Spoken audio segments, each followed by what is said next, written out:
starting right now, just $4.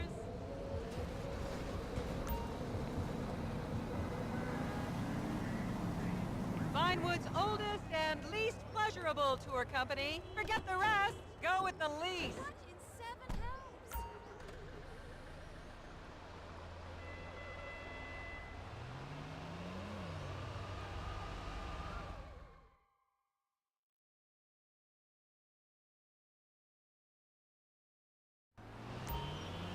Okay, smartphones at the ready, celeb spotters. We are now approaching the legendary nightclub, the Dungeon Crawler. Opened in 1996, the club is famously owned by actor Bruce Spade, who has a custom-built, elevated VIP.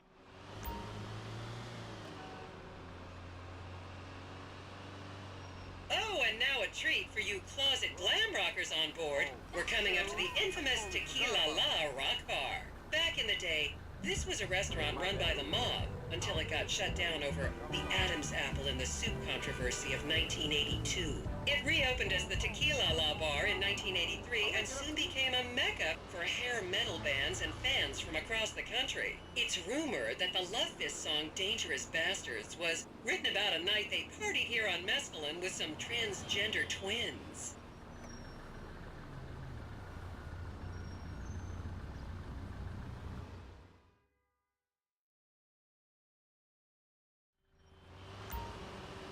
Now, this house up ahead is one of the many private residence of action movie director Mark Fostenberg. Fostenberg still maintains he was out of town when a 15-year-old Mexican girl was found dead in his pizza oven in 2007. The case was settled out of court and all charges were dropped. The girl's family now live on the next street.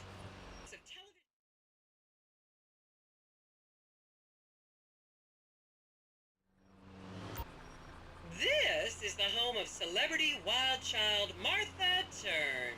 Daughter of 70s comedy star Joni Turn, Martha spent her teens partying on booze, her early 20s partying on coke, and her mid-20s staring at her shoes on heroin.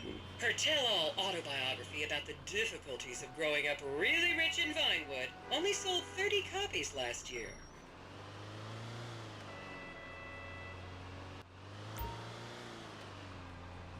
Just up ahead is another place to see and be seen in Rockford Hills, the Richmond Hotel. An iconic entertainment industry hangout, sleazy producer types have been promising to make young girl stars here for over 100 years now. Not gonna lie, I did some shameful things in that lobby bar in my youth, but I've put that period of my life behind me now.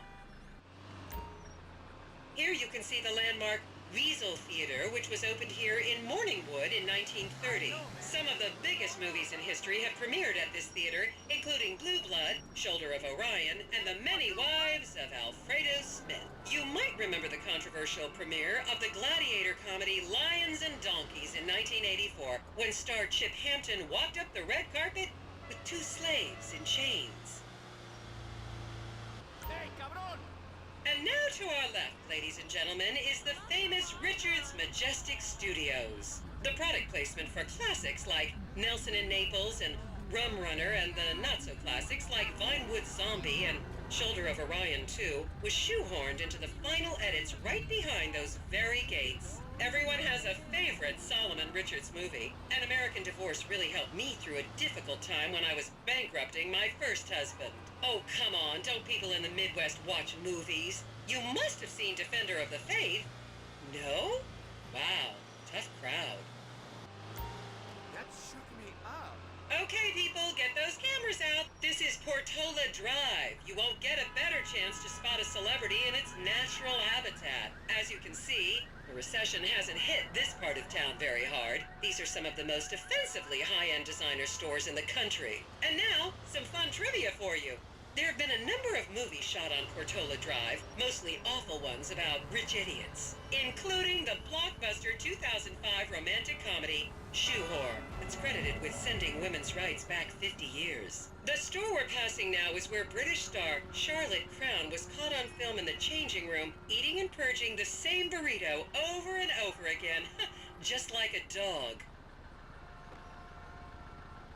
This is the Epsilon Center. Anyone with red hair, please cover it for your own safety. If you really want to meet a famous celebrity, this place is packed full of them. Take an introductory course. It changed my life. Kiflam! And here is City Hall. This is where the mayor's office is, if any of you care. You might recognize this building from the 20-minute final dogfight to save Earth in the movie Invasion Los Santos.